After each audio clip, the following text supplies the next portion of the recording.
Este é mais um podcast do Provocando Nós. Provocando Nós é uma iniciativa que explora as ambiguidades do mundo moderno, mas sem pretensão de trazer respostas, mas de fazer as boas perguntas. E hoje a gente vai conversar um pouco sobre atendimento online. Para isso eu chamo meus colegas aqui, apresento os colegas de hoje. Boa noite, Gagu. Boa noite, pessoal, tudo bem? Boa noite, Lalau. Boa noite, pessoal. Tudo jóia? Boa noite, Bichão. Boa noite. Boa noite, Iguinho. Boa noite, Lucas. Boa noite, galera. Eu sou o Lucão e a gente vai conversar um pouco hoje sobre atendimentos online. Para quem está ouvindo isso aqui no futuro, a gente está aqui no meio da quarentena e o trabalho do psicólogo na quarentena, assim como vários outros trabalhos, encontrou uma maneira de continuar online. Não é um fato novo, já é uma forma de atendimento que vem sido falada aí há alguns anos. Já tem uma regulamentação do Conselho Federal de Psicologia, inclusive aqui no Brasil. Já tem uma série de aplicativos que tem o propósito de organizar esse tipo de atividade, alguns que se organizam quase como uma rede social, né? Mas essa mudança mais brusca na forma de atendimento, inclusive para pessoas que antes não eram adeptas ou que de alguma forma tinham suas reservas quanto ao atendimento online, forçaram os psicólogos, no caso aqui específico, a ir por esse caminho. E eu queria começar então a nossa conversa trocando uma ideia sobre como está sendo a experiência. Entre nós aqui tem gente que faz atendimentos psicológicos online, tem pessoas que têm o seu atendimento como pacientes também online nesse momento. Então eu queria começar com o Gagu. Como que está sendo a experiência e que mudanças que você teve que fazer, o que está rolando aí na sua clínica? Então, Lucão, eu já tinha tido experiência com atendimento online em situações emergenciais. Por alguma razão a pessoa está viajando ou eu mesmo não estou, de repente, na minha sala. Eu também atendo muitos estudantes universitários e, eventualmente, eles precisavam viajar e gostariam de continuar com o atendimento e eu cheguei a propor atendimento online. Enquanto a prática estava ainda muito ligada à física, se posso dizer assim, lá no consultório, eu sinceramente acreditava que a prática online ela tinha um prejuízo muito grande em comparação ao atendimento presencial. Só que com a chegada da pandemia e a obrigação, né, de fazer com que a gente atenda somente por essa via, ainda que há pessoas que atendam talvez só por e-mail ou mesmo mensagem no WhatsApp, mensagem de texto, áudio-chamada, eu tenho atendido somente por videochamada. Mas com a chegada da pandemia, eu assim, sinceramente, eu fiquei surpreso porque tem dado muito certo.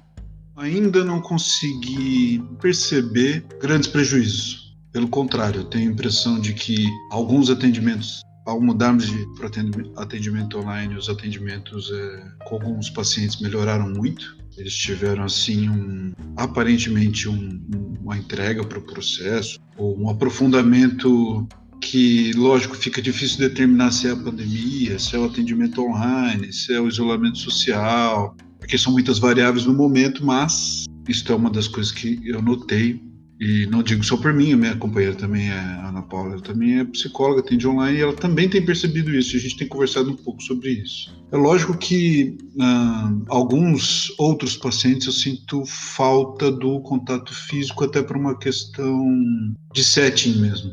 O acolhimento online, ele exige um pouco mais de habilidade, vamos dizer assim, em conseguir dizer e conseguir transparecer esse acolhimento só por meio da imagem. O que no consultório eu acho que, pela nossa comunicação não verbal, o mesmo toque, né? Esse acolhimento ele fica facilitado. Então, alguns pacientes eu sinto que não há necessariamente um prejuízo, mas há componentes faltando sim.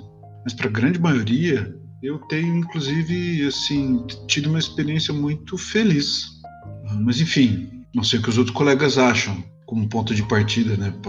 A gente sair só dessa experiência inicial de como é que cada um está sentindo. Uma coisa que eu tenho percebido, falando com outros profissionais, né, amigos nossos, tal, colegas de profissão, é que, por conta de tudo que envolve um momento como esse, que a demanda tem ficado mais aparente. Né? Eu até ia usar o termo aumentou a demanda, mas eu acho que ela tem ficado mais aparente. Né? As pessoas têm percebido mais a necessidade de um serviço como o nosso. Né? Vou pegar um pouco do que o Gagu falou sobre setting e da minha experiência no esporte. Assim. a gente tem percebido que, claro, é uma adaptação, mas a gente tem percebido que muita coisa tem acontecido e de forma positiva. Então, tem muitas equipes, muitos grupos se juntando de forma online para muitas vezes fazer uma mesma atividade ao mesmo tempo. Todo mundo se olhando, mais ou menos como a gente está fazendo aqui, gravando esse podcast. E isso eu acho bastante interessante, né? Uma outra contribuição que eu acho que é bem do esporte, assim, comparado ao que vocês fazem na clínica, ainda que o esporte também tenha a sua parte clínica, é essa mudança de setting, né? Eu acho que a minha especialidade, ela tem uma troca de settings comum, na verdade, né? Você ter settings diferentes de atendimento, porque isso faz parte da própria experiência da pessoa. Assim como o Gagu falou também, eu já tive experiência de atender online e é uma coisa até meio comum. Muitas vezes a gente não tá para competições fora do país ou até mesmo em cidades que são distantes e tal. Às vezes não dá para bancar para nós irmos junto. Então, às vezes acaba acontecendo de ter um atendimento virtual mesmo, né? Eu também prefiro sempre videochamada, videoconferência, mas às vezes não dá. Às vezes é uma ligação mesmo, às vezes até uma mensagem trocada aí no WhatsApp é o suficiente. Mas sempre levando em conta toda a regulamentação, tudo aquilo que a gente tem que ter de documentação. Uma outra coisa, eu falei do aumento de demanda, né, ou dessa demanda mais aparente, eu tenho visto casos de pessoas que começaram a sua clínica atendendo online por conta da pandemia. Pessoas que estavam naquele momento, principalmente saindo da faculdade, saindo da graduação, ou então sem dinheiro para poder investir no lugar, até porque enfim, existe um custo operacional aí da coisa. E as pessoas começaram a atender justamente porque essa demanda está mais aparente, há uma busca, o custo operacional é quase nulo, bem baixo. Então eu tenho pessoas que estão tendo a primeira experiência clínica na pandemia pela videoconferência. Eu acho que isso é um tópico interessante da gente discutir também. E para passar a palavra para o Lalau, eu queria falar também um pouco da minha experiência como paciente nesse atendimento online. Concordo com o Gagu que tem momentos assim que é diferente, né? Não vou dizer nem prejuízo nem benefício, mas é muito diferente. São evoluções, digamos assim, que acontecem de um determinado jeito, mas tem outras coisas que parece que não fica tão comum, assim, parece que algumas coisas travam, né? E que se fosse num contato presencial, por conta de todo o contexto, você falou comunicação não verbal, né, de você às vezes perceber uma reação diferente, alguma coisa que acontece ali de estar no mesmo tempo e espaço da pessoa, que acaba influenciando também. Então acho que é interessante também. Fala, Lau. Pegando um pouco esse gancho, você trazendo a sua experiência enquanto paciente, falar um pouco da minha também. Eu não tenho feito atendimentos online, enquanto eu estou trabalhando pelo serviço público, que ainda faço meu horário de 6 horas por dia. Ainda penso, na verdade, em iniciar, porque há um aumento da demanda, acho que eu vou falar um pouco mais depois sobre isso. Mas, por hora, eu ainda tenho refletido a respeito e estou simplesmente mantendo meu trabalho, né, pela rede básica. Mas eu tenho feito, né, semanalmente as minhas sessões, minha terapia. Eu já fazia antes, né, da pandemia, fazia presencialmente. Claro, já no começo da pandemia, né, no Brasil, nós transicionamos para um modelo online, que inclusive minha terapeuta já fazia com outros pacientes. Então ela já tinha uma experiência com isso também, não era novidade para ela. Mas foi novidade para mim, nunca fiz, nunca participei de uma terapia online e eu acho que no primeiro momento o que eu senti falta foi uma das coisas que o Gagu trouxe, que foi a diferença no contato físico, né, no acolhimento. A diferença que faz da presença do terapeuta no setting. Muda o setting, muda tudo, né? Muda o ambiente. Então, a primeira coisa é o contato físico, falta do você não cumprimentar o seu terapeuta, né? Tradicionalmente, né? Um aperto de mão, um abraço ou o que o valha. E que isso, para uma terapia, por exemplo, que está começando, principalmente, é bem interessante. Pode parecer, na verdade, de pouca importância, mas acredito que não. Principalmente para um vínculo que está se iniciando, terapeuta-paciente, contato físico é importante. Para além disso, também a mudança no setting foi um pouco estranha nas primeiras sessões, mas nada que não tenha sido superado. Mas assim, fazendo um exercício aqui de imaginação, né, me imaginando no lugar do terapeuta, eu fico pensando que para mim teria um prejuízo durante a avaliação do estado geral, né, de saúde mental da pessoa, ou das emoções em que ela apresenta, né, no momento da sessão, sentiria um prejuízo no sentido da linguagem corporal e da apresentação do sujeito. Acho que todos aqui que oferecem um atendimento terapêutico, né, seja em uma psicoterapia, uma terapia breve no serviço de saúde, a forma como o sujeito se apresenta na sessão, como ele entra, com a roupa que ele está usando, com a movimentação do corpo, dos membros, a forma como ele se comporta, ele estando ali na sua frente, quer dizer, tudo isso são sinais e são dicas, né, visuais de como aquele paciente está. Então, para mim, há o prejuízo que eu acho relativamente grande de você perder um pouco do input visual a respeito da linguagem corporal do paciente. Você não vê como é que ele está se comportando, ou, quer dizer, você não vê completamente, né? Nós aqui, por exemplo, nós estamos nos vendo do tórax para cima. Vocês não estão vendo se minhas pernas estão balançando aqui, por exemplo, né? Se eu estou batendo o pé no chão, de nervoso, enquanto estou conversando com vocês, né? E isso, para quem está ouvindo, quer dizer, pode parecer pouca coisa, mas parte da linguagem corporal, né, que aquele paciente está apresentando naquele momento, que muitas vezes nos diz muito, na verdade, sobre aquilo que ele traz, né, durante a sessão, enfim. Então, eu acho que há essa perda. Isso dificulta um pouco o trabalho do terapeuta, na minha opinião, mas não é exatamente um empecilho. Acho que esse que é meu ponto. São alguns limitantes da própria natureza do atendimento online, mas que não impedem o mesmo. Acho que existem outras formas e outros intervalos de tempo em que você vai conseguir possivelmente os mesmos resultados de uma terapia presencial tradicional.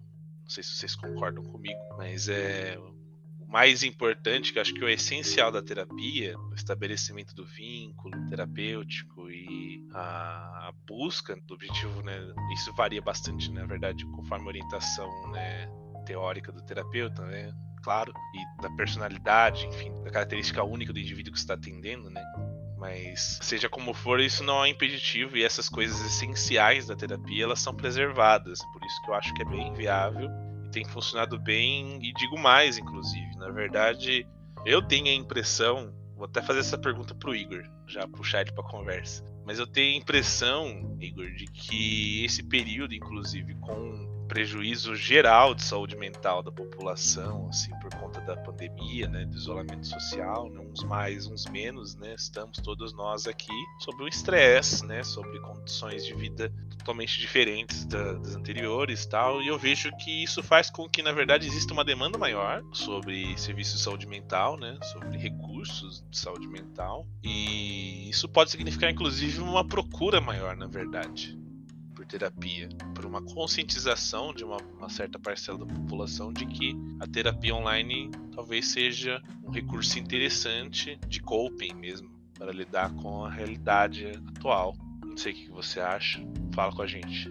Bom, acho que quando você me fez essa pergunta, eu imaginei que você fosse perguntar pelo fato de você morar em Osasco, né, morar aqui em São Paulo, a gente da região metropolitana, e imaginei que você fosse dizer da facilidade da terapia online, nesse sentido da facilidade, quase que um anti-estresse do deslocamento para a terapia, né, para o local de atendimento.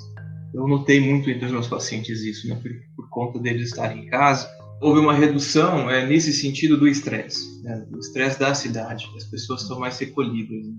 Porém, pelo fato de, em tese, né, estarmos em isolamento, digo em tese porque nós sabemos de uma rejeição, né, por parte da população de se colocar nessa condição, mas os que eu atendo, por exemplo, tentam respeitar. Parece que tem não sei se é uma característica de quem faz psicoterapia, um pouco de consciência social, não sei.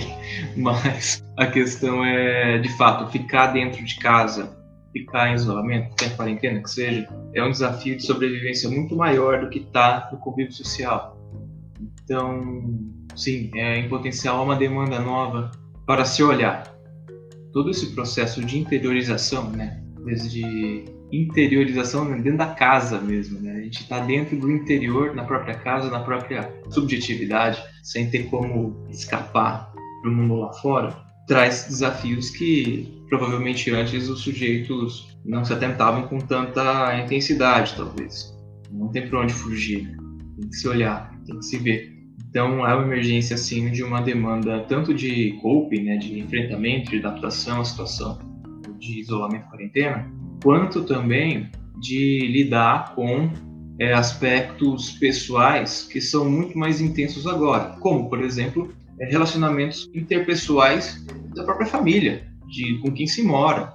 Então, parceiros, como a gente lida com as nossas pequenas liberdades também, o que também é um fator que, ao meu ver, com os meus pacientes também foi amplificado, né? O olhar para si mesmo no sentido de qual é o meu desejo, né? Qual que é a minha intenção para o mundo, qual que é a minha vontade. Então, acho que toda essa interiorização, né, para dentro de casa traz demandas diferentes e intensificam outras, tanto adaptativamente falando quanto subjetivamente falando. Eu não queria deixar passar também um ponto que você falou, eu acho que você comentou, sobre o toque, né? Sobre a presença do setting, no setting físico, né? Se a gente pensar, nós todos aqui somos psicólogos, a gente foi treinado a uma série de pressupostos do que é o atendimento psicológico da clínica tradicional. Isso independentemente de abordagem. Para cada abordagem, ou numa certa coletânea de abordagens, há alguns padrões muito claros, né? Então, com essa mudança para a tecnologia, para o virtual, para o espaço da videoconferência, eu fico imaginando agora o recém-formado tentando se adequar a isso. Então, me parece um pouco até angustiante para um recém-formado em psicologia, ou para quem inicia os atendimentos psicoterápicos, se inserir nessa realidade clínica, tendo que praticamente, não vou dizer esquecer, mas tendo que readequar aquilo que aprendeu, sem ter uma garantia do que se trata na realidade. A gente sabe que o atendimento online não é nenhuma novidade. Tem muitos terapeutas que já faziam isso, mas era uma coisa mais eventual. Ou com alguns pacientes que moravam fora da cidade, fora do país, ou estavam em viagem, mas dessa forma maciça, eu acho que representou um desafio muito grande que nós ainda não temos uma ideia do que se trata. E aí que me vem a questão de quais são os elementos essenciais para o atendimento psicológico. Que agora a gente não conta mais com o físico. Agora a gente não conta mais com esses inputs tridimensionais. Agora a coisa é 2D praticamente. A gente conta com a voz do paciente e a gente conta com uma imagem em tela. E provavelmente isso. Com alguma boa vontade e alguns recursos expressivos que ele possa utilizar também. Mas como vai ficar isso? A gente talvez tenha um trabalho de depuração da técnica psicológica. Não que ela vá sofrer alguma interferência, alguma mudança muito brusca, mas de uma reflexão mais intensa do que é o trabalho psicoterapêutico. O que vocês acham disso?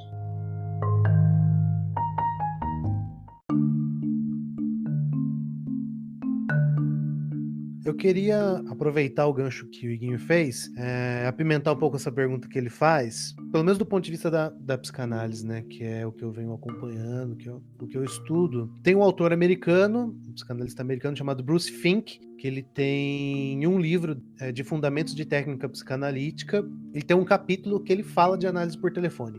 Né, isso em 2007, se eu não me engano, já colocando como uma espécie de uma variação técnica, que também tem seu contexto, tem suas especificidades, tem seus limites. E tem um psicanalista brasileiro, Antônio Quiné, ele está fazendo uma série, acho que já está no 11º episódio, sobre análise online, que ele vai discutindo, ele seleciona alguns aspectos e vai tocando uma discussão, ora levantando diferenças e necessidades técnicas diferentes, ora apontando semelhanças, enfim, com a situação que a gente está mais acostumado ou mais clássica no nosso imaginário aí do consultório. Então eu queria aproveitar a pergunta do Iguinho e já apimentá-la nesse sentido, assim, o atendimento online é uma variação técnica?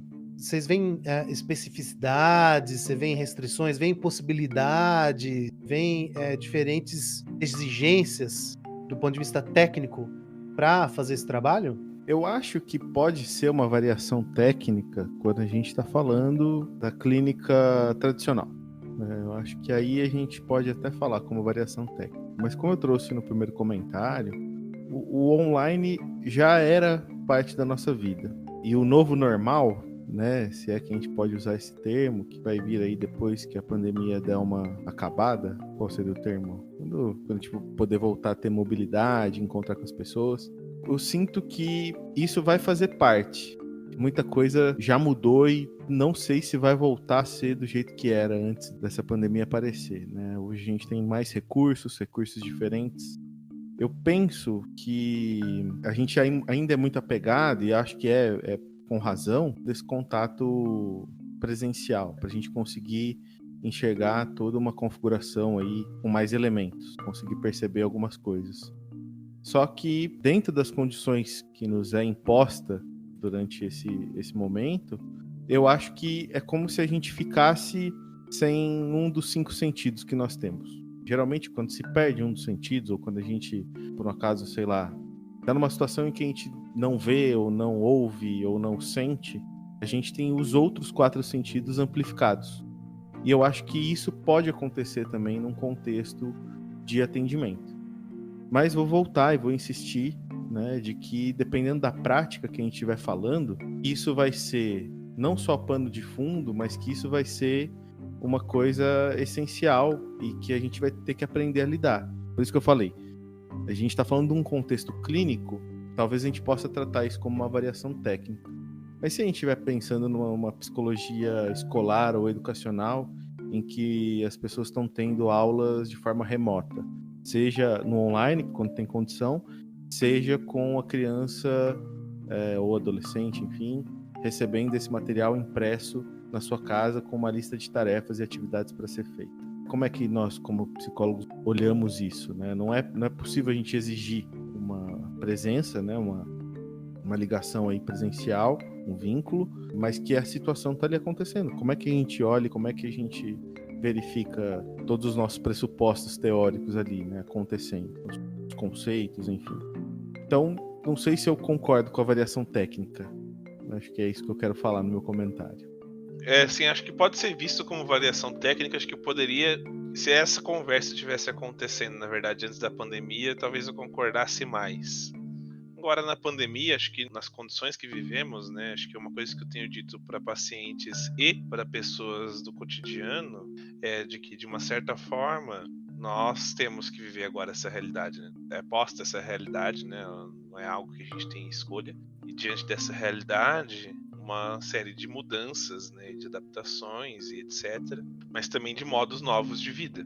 E nesse sentido, eu vejo, na verdade, o atendimento online como padrão desse momento. Quer dizer, o padrão que nós temos agora é esse. Pensando no futuro, ele será uma variação técnica e eu acho que mais utilizado do que ele era antes da pandemia, inclusive. Me parece um modelo que já vinha sendo bem utilizado por vários profissionais, por vários motivos, né? Alguns o Gago trouxe, né? Quer dizer, você está atendendo ali uma pessoa que viaja com frequência, que nem sempre está na cidade. Então, esse modelo ele vem a calhar, né? Pela facilidade de acesso da pessoa, pela conveniência, mas acho que também para pacientes, vamos supor, com fobia social, né, com outras questões que são impeditivos de sair de casa, impeditivos de locomoção, é uma variação já bem estabelecida e que eu acho que será ainda mais depois da pandemia, nesse sentido. Lucão, queria te perguntar uma coisa, de que Quiné ou esse outro autor que eu não conhecia, na psicanálise, eles se referem como variação técnica, uma mudança técnica? Eles falam que tem algumas questões que até foram levantadas aqui, né? O fato de você não estar no mesmo lugar. O Bruce Fink fala de atendimento por telefone. Na época ele fala que é o modelo de comunicação instantânea à distância mais eficaz. Na época em que ele escreve, eu acho que dá para transpor para nossa realidade, também não é super distante, né?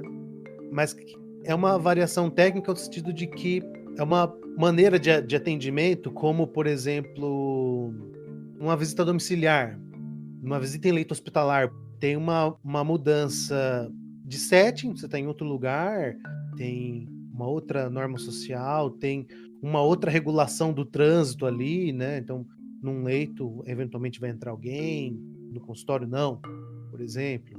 Ele cita também algumas coisas quanto ao fato de não ter imagem, né? No sentido do atendimento telefônico, né? E que isso, de alguma forma, traz algumas variações no sentido de que, essa coisa de você começar o atendimento e encerrar o atendimento tem que ser uma coisa mais declarada, para não ser, no caso da psicanálise lacaniana, que tem o dispositivo técnico do corte, por exemplo, para que uma interrupção na ligação, uma queda de sinal, alguma coisa, não seja encarada ou como um corte ou como uma desligada na cara, por exemplo, tanto do paciente quanto do analista.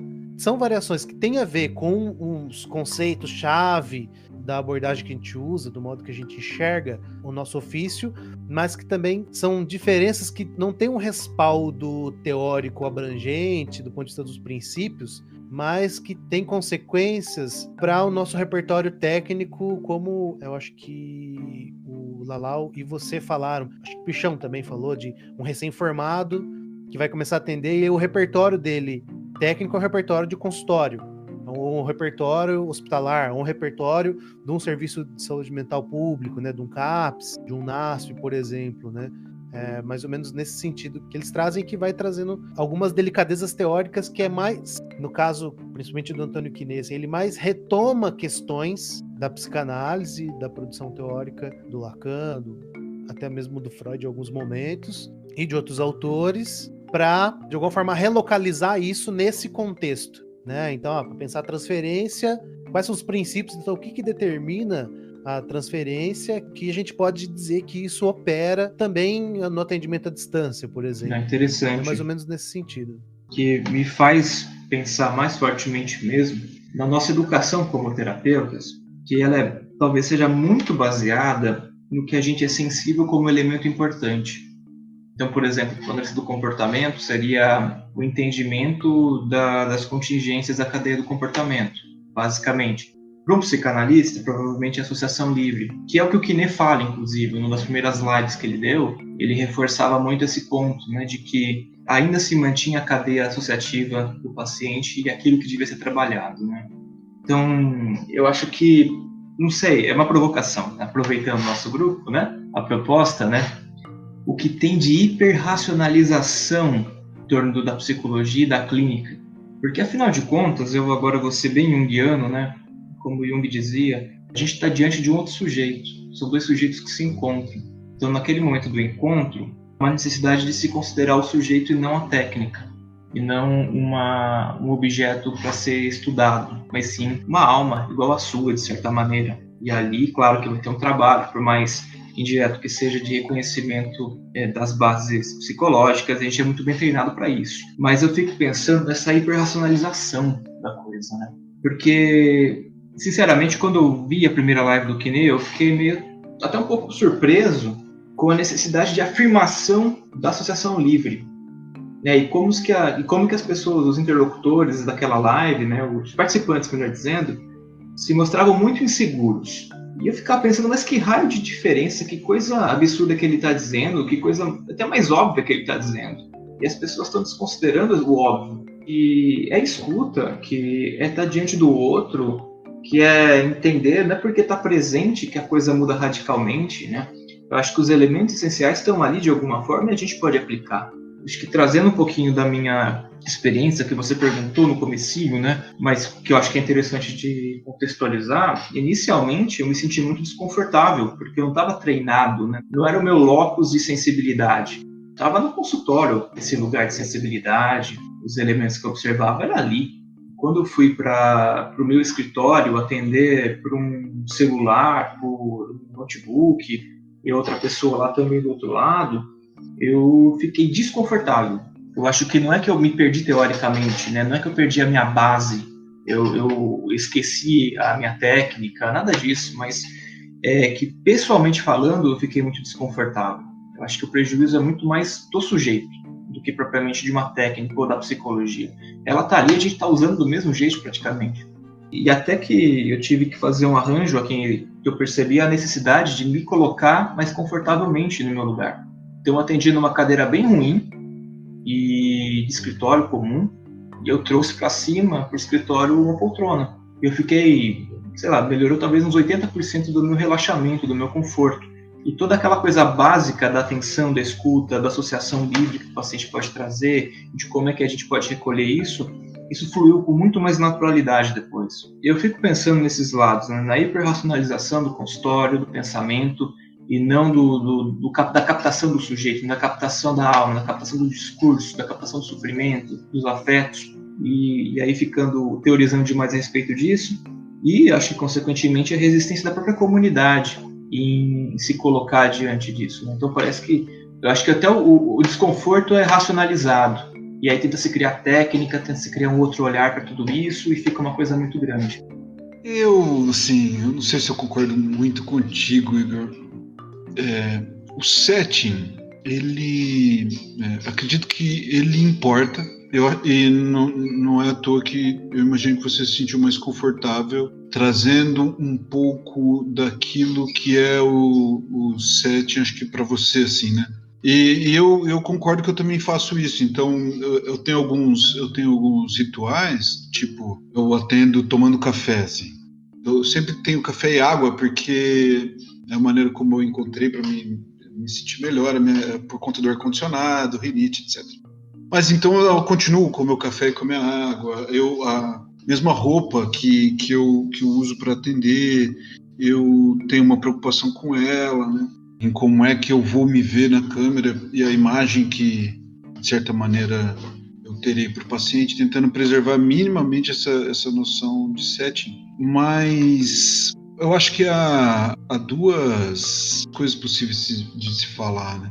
Uma é do ponto de vista se o atendimento online é uma técnica para clínica e para psicologia em geral, e aí eu tendo a pensar como o bichão, e talvez eu veja como professor esse movimento que a gente vem tendo, embora eu reconheça que existam práticas que ainda são limitadas ao atendimento presencial. Por exemplo, um atendimento na área jurídica, mesmo aplicação de testes, né? Assim, eu tenho a impressão de que há plataformas online, mas não sei como é que a gente consegue pensar sobre as variáveis que o paciente vai ter ali no lugar dele na hora que ele está aplicando, na aplicação do teste, enfim.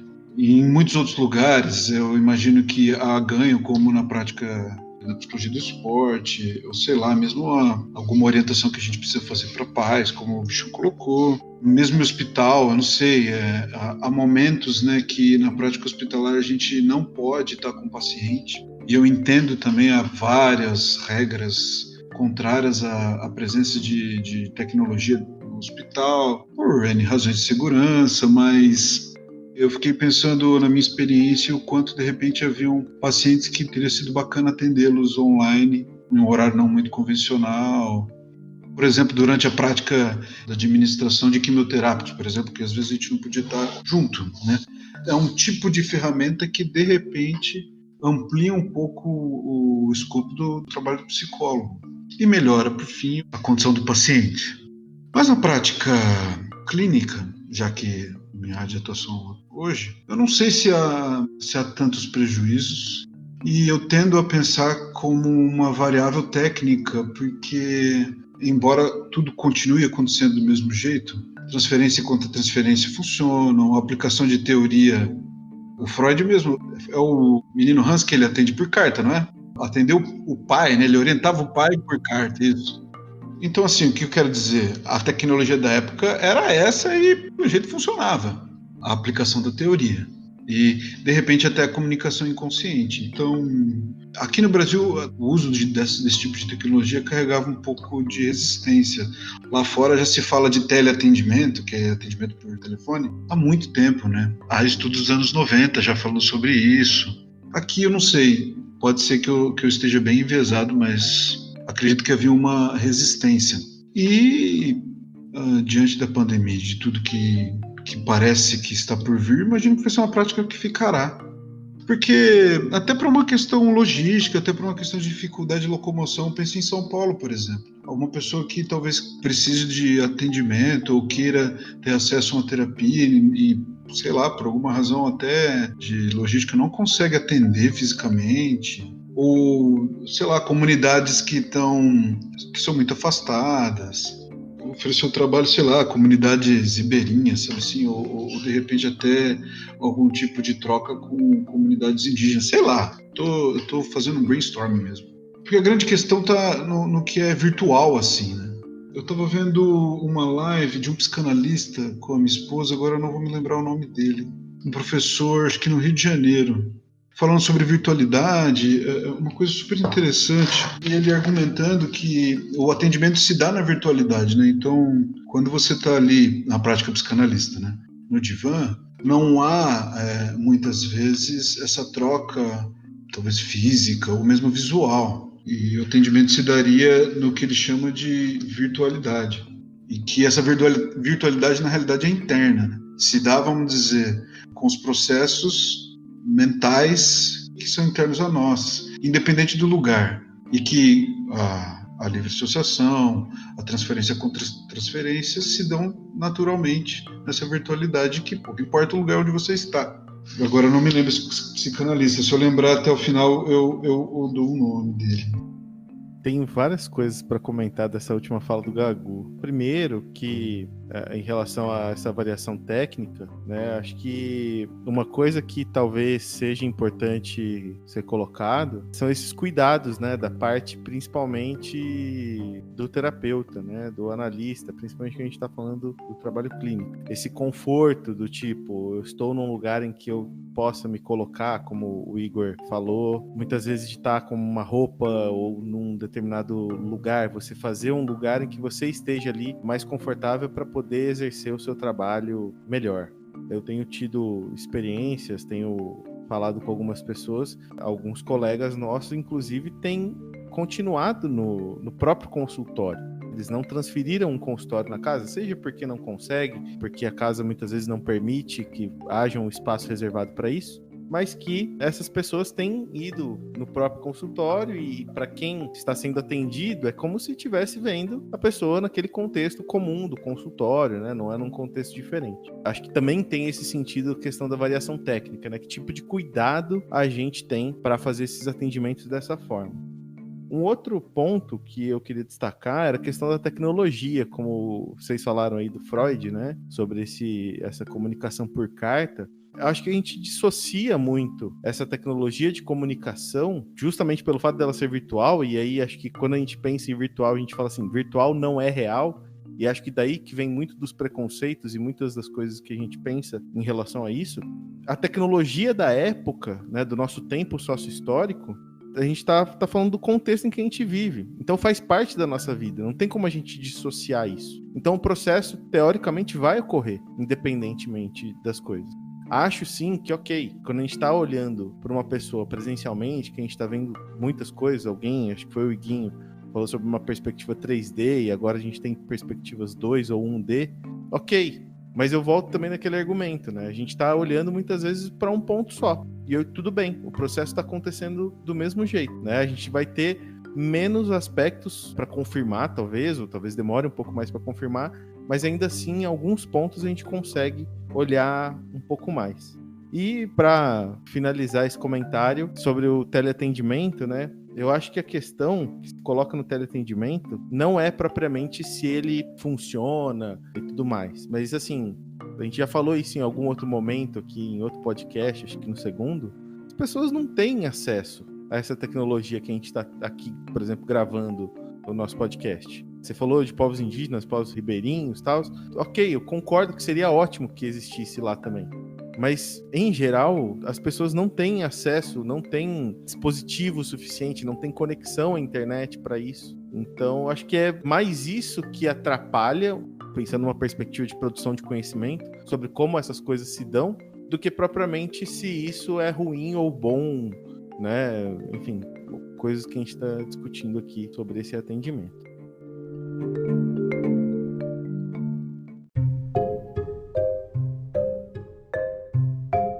Aproveitando que o Bichão e o Gagu trouxeram essa questão, acho que a gente está de acordo aqui que o atendimento online, ele veio para ficar. Essa experiência histórica, esse momento histórico da pandemia a nível mundial, ele vai trazer a reboque algumas mudanças e me parece que essa questão do atendimento online é uma delas.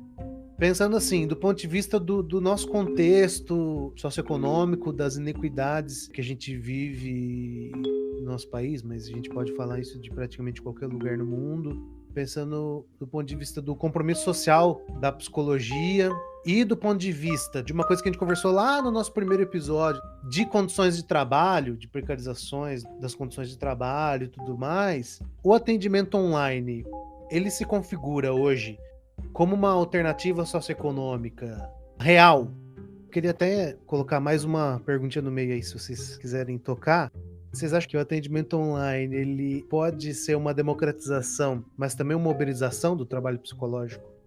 Então, tem já sendo desenvolvido, né, principalmente sobre, quando a gente está falando especificamente de acolhimento, e às vezes até de atendimento também, assim, dependendo da pergunta ou da coisa que se fala, né, alguns bots já estão sendo desenvolvidos sobre isso. Então, acho que vai até um pouco além dessa uberização. Acho que é um risco, né? Eu acho que isso faz parte também do nosso tempo. Isso é parte daquilo que nós vamos enfrentar enquanto sociedade, a forma como a gente está, como as relações de trabalho vão se desenvolver a partir de então. Em geral, as coisas vão ter esse aspecto. É triste, mas em geral as coisas vão acontecer nisso. Eu acho que a gente não corre esse risco porque, enfim, nada tiraria a nossa avaliação. Precisaria ter um esforço muito grande da programação, mas que, de alguma forma, acho que estamos ainda longe de atingir. Mas pense por aí.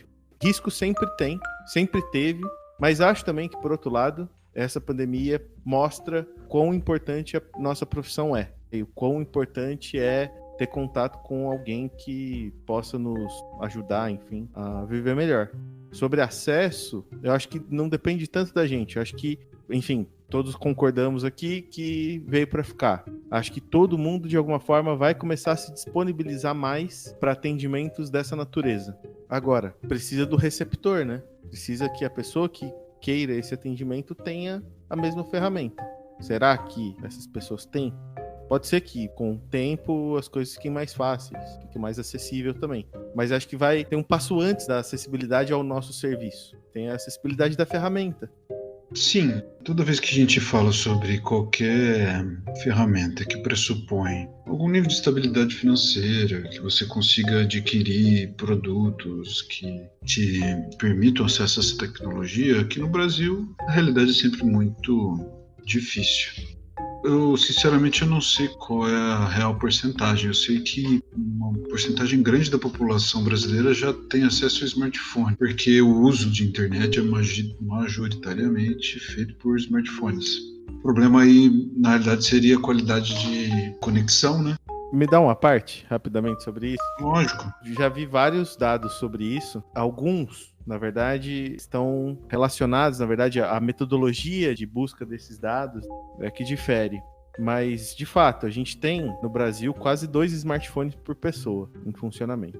Também não sei a porcentagem deles com conexão à internet, mas uma realidade que eu tenho enfrentado até por conta de um trabalho que eu estou fazendo, muitas vezes você tem um smartphone por casa. Então, por família, você tem um smartphone em que toda a família usa aquele mesmo smartphone. É um dado que, dependendo da perspectiva que a gente olha, ele pode nos levar a conclusões que talvez não reflitam todas as realidades. É, mesmo porque você tem um smartphone, mas você vai ter um lugar minimamente reservado para poder falar, para poder ter um atendimento, né? Acho que tem alguns limitantes. Ah, com certeza, concordo com vocês. Essa questão de lugar reservado é muito frequente. Tem pacientes que têm tido este problema. E não só necessariamente por uma financeira precária e tal, mas também pelas dinâmicas, né, familiares, etc. E sim, esse dado, ele, como eu disse, eu acho que corrobora com o que você falou sobre esse dado. Aqui no Brasil, toda vez que a gente fala sobre alcance de tecnologia, é preciso levar em conta a realidade difícil que nós temos e, portanto, eu não acredito que seria um atendimento disponível a todos. Não é muito democrático, assim.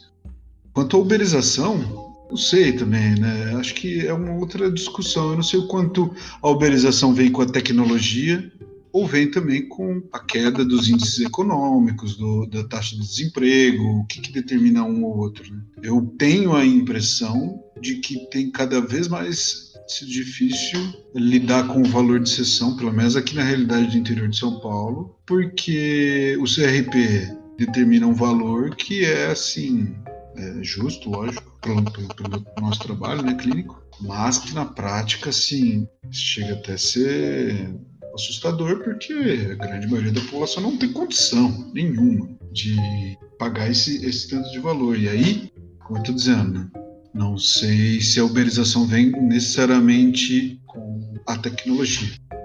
O nosso serviço, pelo menos o serviço clínico, já não é, vamos combinar, né? Já não é algo muito democrático. Não é todo mundo que tem condição de usar desse serviço, e o sistema público não tem condição de absorver demanda. Faltam muitos profissionais. Quando a gente fala de tecnologia, imagino que algumas coisas podem ser facilitadas, mas a gente vai esbarrar de novo no problema econômico-social. Eu tô com o Gago nessa. Quando a gente fala em acesso à psicoterapia, tem muitas questões que envolvem os custos do analista, da formação do analista, para se ter uma condição de vida razoável também.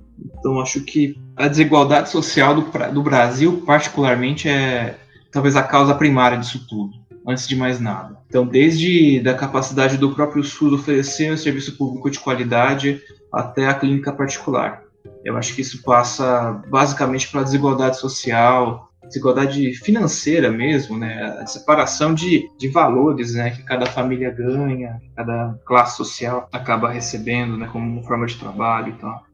Eu acho que o principal problema é esse, na verdade. Quanto à uberização, também acho que existem alguns limites para isso. A gente tem um conselho que, bem ou mal, garante para a gente um status, garante para a gente uma unidade, uma formação de qualidade de maneira geral, né? Então, fico pensando se já não é, né, no presente, uma uberização, o trabalho e as condições de trabalho que os psicólogos clínicos no começo de carreira são submetidos com relações às clínicas multiprofissionais.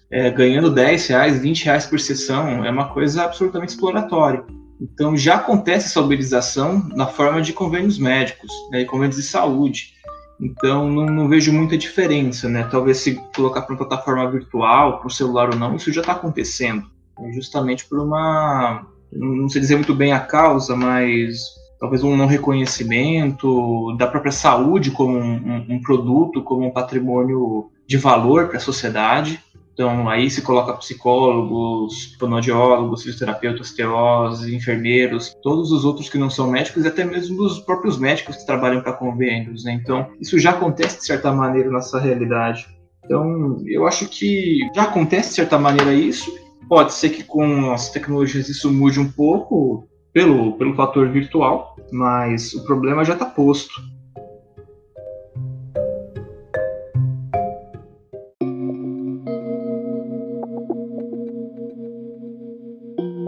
Bom, muito papo para pouco tempo, mas acho que foi uma conversa bem interessante. A gente conseguiu ser bem abrangente aí nos temas. Espero que a gente consiga plantar muitas caraminholas na cabeça dos nossos ouvintes.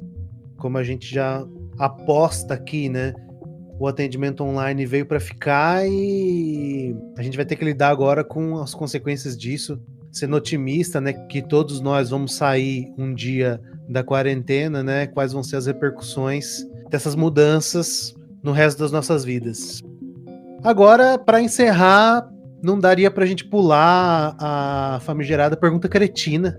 É uma pergunta que não é à toa que ela é chamada assim, né, uma sinuquinha de bico aí para a gente responder. É um momento game show, que a gente tem aí os nossos 60 segundos para tentar responder uma pergunta complexa, como a que vem aí. E eu queria começar então com o Lalau. O atendimento online vai substituir o consultório? Sim e não, na verdade. Eu acho que, a princípio, né, no momento que estamos, ele substituiu, ainda que temporariamente. Como eu disse na conversa, ele veio talvez para ficar, né? Veio como uma alternativa interessante agora daqui para frente. Porém, eu acho que pessoas ainda vão exigir ou vão querer, né, vão buscar um atendimento presencial, enquanto muito do atendimento a partir de agora também vai ser feito online, ou preferencialmente online para algumas pessoas. Então, ele substitui em parte, mas acho que não definitivamente. Iguinho, o atendimento online vai substituir o consultório? Acho que substituição não. Ele vai crescer, como acho que todo mundo está experimentando muito benefício até com isso, certos benefícios. Os prejuízos também, atividades mais presenciais, expressivas, talvez nós tenhamos alguma dificuldade de implementar, por mais que a tecnologia facilite. Mas não, acho que vai o virtual, o atendimento por videoconferência deve crescer, mas substituição não. Deve complementar. Eu acho que vai ser uma prática mais comum a partir de então. Bichão, o atendimento online vai substituir o consultório? Definitivamente não. Mas, como diria o rei do camarote, veio para agregar valor. Eu acho que, como já disseram, vai ser algo que a gente vai ter que lidar. Eu acho que vai ser cada vez mais comum, não só o nosso atendimento, mas acho que atendimento, serviços online vão crescer, vai fazer parte desse novo normal, desse novo padrão estabelecido que nós vamos ter que lidar com isso. Acho que a gente vai precisar entender mais quais são os limites e quais são também as potencialidades desse atendimento, porque é algo que nós vamos enfrentar no nosso tempo. E por último, o Gagu. E aí, Gagu? O atendimento online vai substituir o consultório? Não acho que vai substituir o consultório, acho que vai transformá-lo. Eu concordo com todos os meus colegas. É uma prática que vai provavelmente adicionar, vai ser mais uma ferramenta que a gente vai ter à disposição para auxiliar os pacientes, clientes, que é o que de fato importa. E a implementação e o uso de tecnologia sempre esteve junto dos nossos amados teóricos que a gente tanto estuda. Acho que por alguma razão a gente não para e pensa sobre a tecnologia e aí a gente vai ser obrigado a pensar. E eu vou usar os meus 15 segundos finais porque eu lembrei o nome do psicanalista Luiz Cláudio Figueiredo. Tá? Ele estava falando sobre o André Green e a sua teoria de enquadramento interno. Vale a pena, gente. Legal, pessoal. Então é isso, fim do mais um episódio do podcast do Provocando Nós.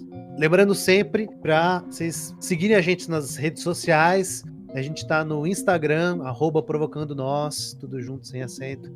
A gente está no Facebook, fb.com/Provocando Nós, tudo junto, sem acento.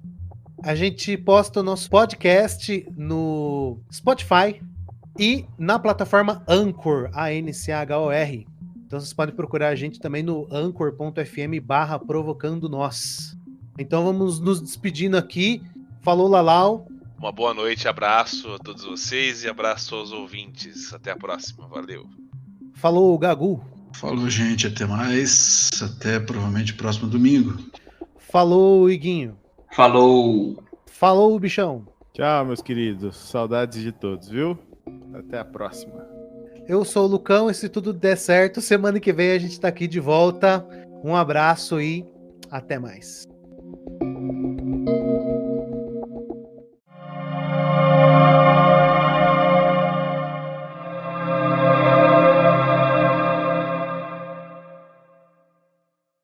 Eu não sei se eu concordo muito contigo, Igor. Embora eu concorde, para sempre manter essa minha posição, né? Isentão. Uma posição super coerente, né? Em cima do muro. Pois é. Mas você sabe que a confusão, cara, é um lugar interessante. Porque se você está confuso, de alguma forma você está procurando alguma coisa, né? E procurar é melhor. Mas enfim. Assim, o que eu quero dizer? Tá em dissociação cognitiva. É a pandemia. O que eu quero dizer?